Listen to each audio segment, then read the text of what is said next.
Olá pessoal, tudo bem com vocês? Cá estou eu de novo para falar mais um pouquinho sobre a comunicação não violenta dentro dos relacionamentos. E você que está chegando agora no canal, seja bem-vindo. Aproveite, se inscreva, ative as notificações para você receber esses conteúdos. Para abordar este assunto, eu utilizo da comunicação não violenta, que é um potente recurso que nos ajuda a desenvolver inteligência emocional, a mediar conflitos nos nossos relacionamentos de maneira mais efetiva e a desenvolver autoconhecimento. Nos vídeos anteriores foi abordado sobre dois elementos dessa prática que são observação e sentimentos, que são processos para iniciar e estabelecer uma conversa autêntica, honesta e saudável. E será mesmo possível ter conversas saudáveis e autênticas mesmo numa situação difícil? Será que é possível chamar a atenção da outra pessoa sobre algo que ela fez que a gente não gostou sem que isso vire uma briga? Será possível entender o que está por trás de uma crítica que às vezes mexe tanto com a gente que dá vontade de responder de forma imediata? Quantos questionamentos, não é mesmo? E aí, será possível tudo isso? E para trazer mais luz no nosso bate-papo de hoje, eu trago um importantíssimo elemento dessa prática, que são as necessidades. O Marshall Rosenberg, que desenvolveu a prática da comunicação não violenta, diz que por trás de todo comportamento existe uma necessidade e que toda violência é uma expressão trágica de necessidades não atendidas. Eu, particularmente, quando toco nesse assunto, é como se eu jogasse um clarão numa caverna que ficou muito tempo na escuridão. Porque começa a fazer muito sentido, eu começo a perceber em mim os meus sentimentos e o que está por trás dele, que são as necessidades. Eu começo a prestar mais atenção nas pessoas envolvidas comigo e perceber o que está por trás daquela fala e daquele comportamento que ora agrada e que ora desagrada. Então, necessidades, elas realmente são importantes para todo mundo. E para começar a pisar nesse terreno de necessidades, eu vou propor um exercício para você. Seria interessante se você anotasse as duas perguntas que eu vou fazer e se dispusesse a respondê-las. E se você quiser interagir com este tema, coloque suas respostas aqui no comentário. Sempre será bem-vinda a sua participação. E vamos para as perguntas. Primeira pergunta: quais valores são muito importantes para você dentro dos seus relacionamentos? Segunda pergunta: o que você sente quando na sua fala, no seu comportamento ou na fala do outro, no comportamento do outro, não estão expressos esses valores que te importam tanto? Essas respostas vão dizer muito sobre o seu estado emocional e o que de fato importa para você, e pode te ajudar ainda a fazer escolhas mais conscientes para a sua vida e para os seus relacionamentos. Acredito que dentre as suas respostas pode ter surgido valores como respeito, confiança, amor, cumplicidade, autonomia, pertencimento, enfim, são inúmeros os valores. E o que esses valores têm a ver com essas tais necessidades? O que são elas? Se as necessidades fossem uma árvore, eu diria que elas são as raízes dessa árvore. E elas estão encobertas por uma camada de terra. Ou seja, a gente não consegue vê-las facilmente, elas não estão estampadas assim na nossa cara, não estão visíveis. É difícil enxergar essas raízes que estão encobertas. E assim são as nossas necessidades. Nós temos dificuldades de enxergá-las. Por isso é preciso vasculhar, investigar, para melhor entendê-las e agir para poder atender a essas necessidades. Vou dar alguns exemplos de necessidades que são muito importantes e básicas para a gente, como necessidades físicas, como ar, água, alimentos, moradia e outras necessidades de bem-estar, que causam bem-estar espiritual, psicológico, dentro dos nossos relacionamentos e no nosso autocuidado, que são segurança, proteção, amor, carinho, afeto, cumplicidade, empatia, conexão, enfim, são várias essas necessidades que nós temos e que a gente age o tempo todo em função de atendê-las. E o que torna difícil a nossa vida e os nossos relacionamentos é justamente por a gente não ter esse repertório sobre o que são as nossas necessidades, para a gente poder conversar, para que a gente possa atender aquilo que depende do outro, que essas necessidades sejam atendidas e a gente também cuidar das necessidades que importam para as outras pessoas. Nós vivemos num sistema social que nos distancia das nossas necessidades. Nós não aprendemos a importância delas, de como, da melhor forma que a gente possa atendê-las, que seja bom para nós e que seja bom para os outros também. E aí a gente percebe que numa discussão, tanto os sentimentos quanto as necessidades, eles não estão aparentes, né? Ninguém consegue enxergar. E aí fica aquela briga constante de um apontar o dedo para o outro, acusando, criticando, falando julgamentos morais sobre o que pensa da pessoa, ao invés de falar sobre o que realmente está acontecendo com algo tão importante que são as necessidades, tanto de um quanto do outro. E isso acontece mesmo, justamente como eu disse, por não ter conhecimento, um repertório, um vocabulário a respeito disso. E é por isso que é importante se engajar e conhecer a respeito dessa linguagem de vida que fala sobre o que é importante para nós, para a gente começar a construir esses diálogos, essas conversas com empatia, com entendimento, com clareza e assertividade. E o que acontece quando termina uma briga é que cada pessoa, né, reage de um jeito, a poeira baixa, o relacionamento retoma, o dia a dia retoma, e o que acontece? Aquilo que estava ali naquela briga, que ninguém viu, que ninguém soube identificar, continua escasso, continua não sendo falado. E muitas pessoas, por não conseguir identificar, não conseguir falar a respeito disso, vai adoecendo. Tem pessoas que têm problema de depressão justamente por estar muito desconectada das suas necessidades, por não conseguir atendê-las, tanto sozinha quanto no que depende das outras pessoas para que essas necessidades sejam atendidas. Então é um acúmulo. Então as pessoas brigam, discutem, têm conflitos, mas o que realmente importa não vem à tona. Por isso é importante a gente poder conhecer esses processos para a gente poder estabelecer esses diálogos realmente claros sobre o que importa para a gente e não o julgamento a respeito das outras pessoas. E olha como que as necessidades acabam virando uma discussão, uma briga. Quer ver um exemplo? Imagine que você é uma pessoa que preza muito por colaboração. Você gosta de ter colaboração no trabalho, na família, nas suas amizades, na sua comunidade, enfim. Colaboração é uma necessidade muito importante para você.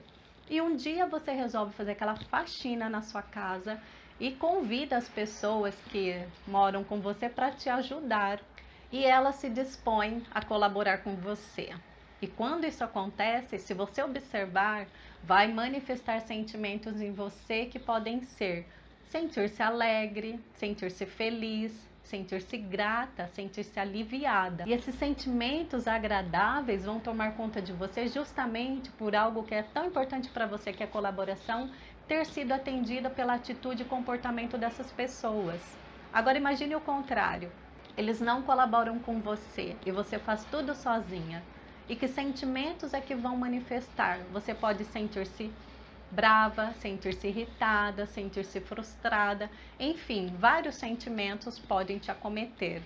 E aí você vai perceber que esses sentimentos, eles se manifestam justamente por conta das suas necessidades não serem atendidas.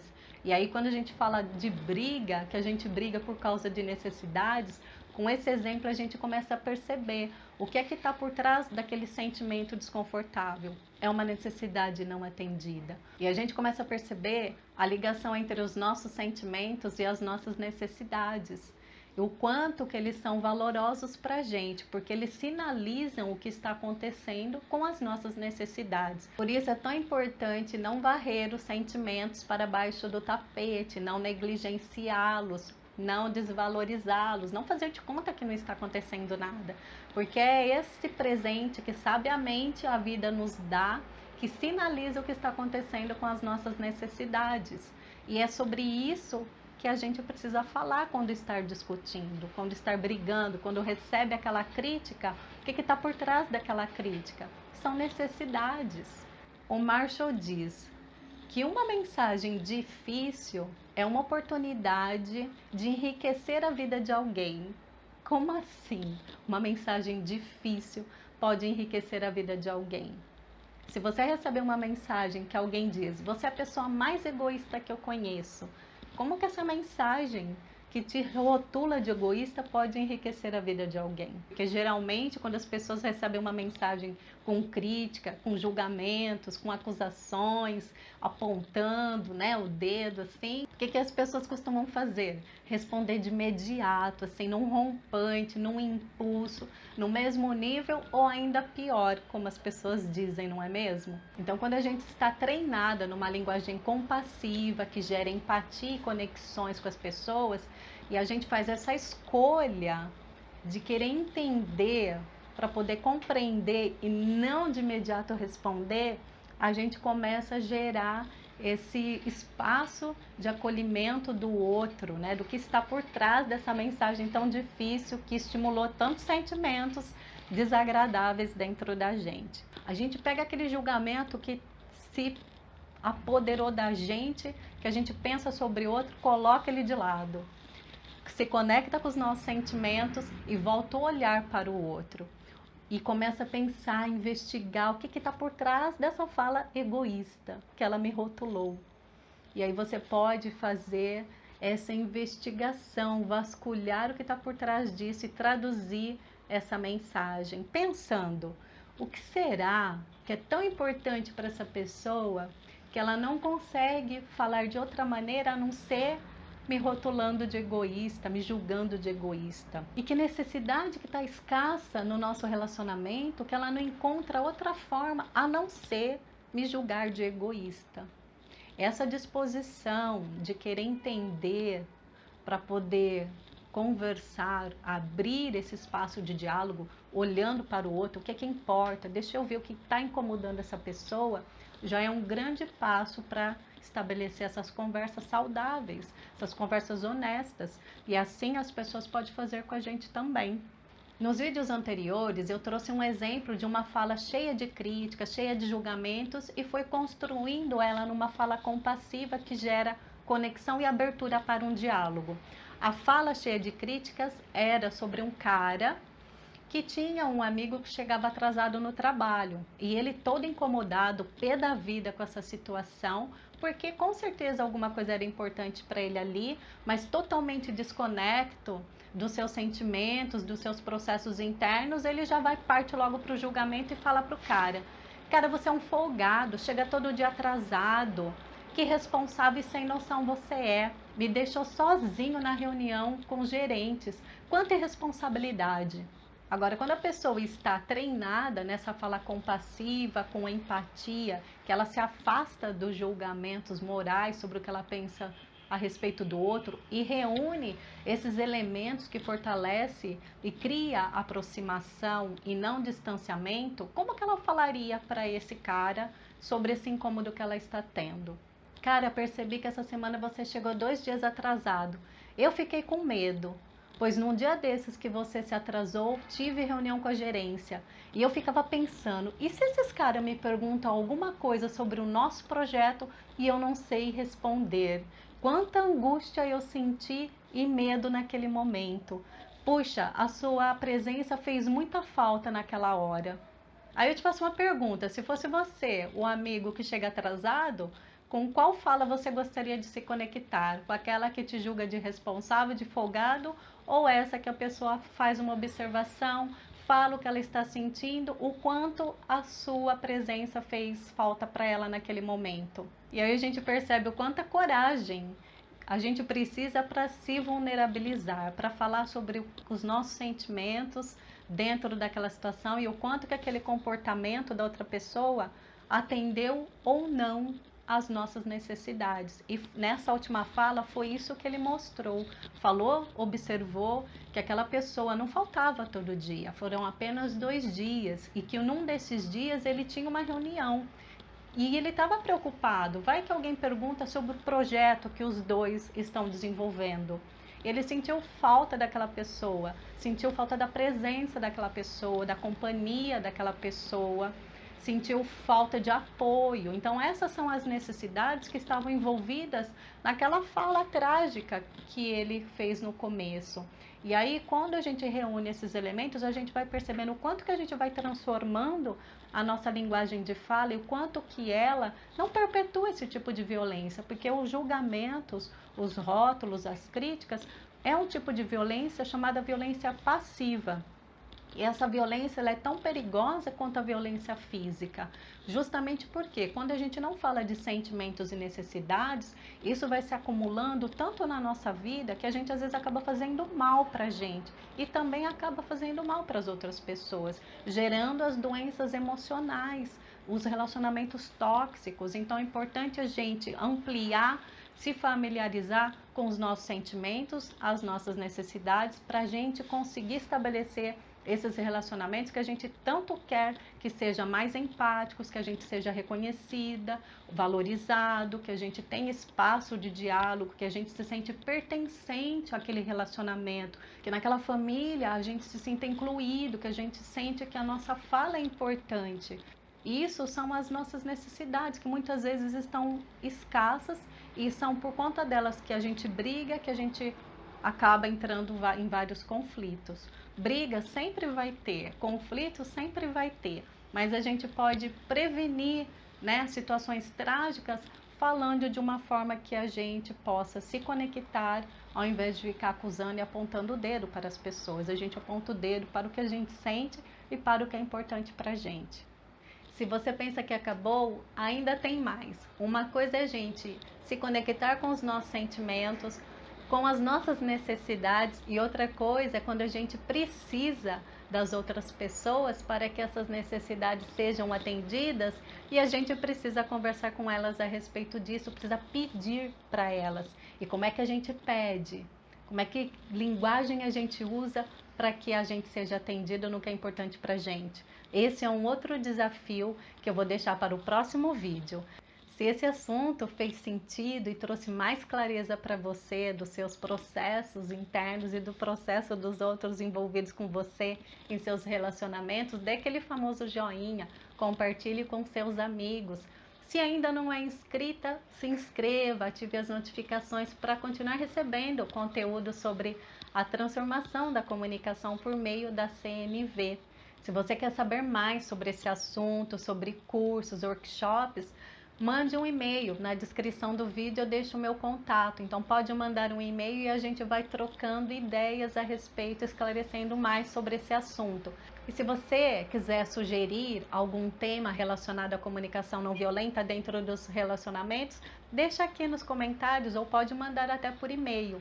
A sua participação sempre é muito bem-vinda. Obrigada por você ter chegado até aqui. Eu aguardo você no último vídeo desses elementos da comunicação não violenta. Até mais!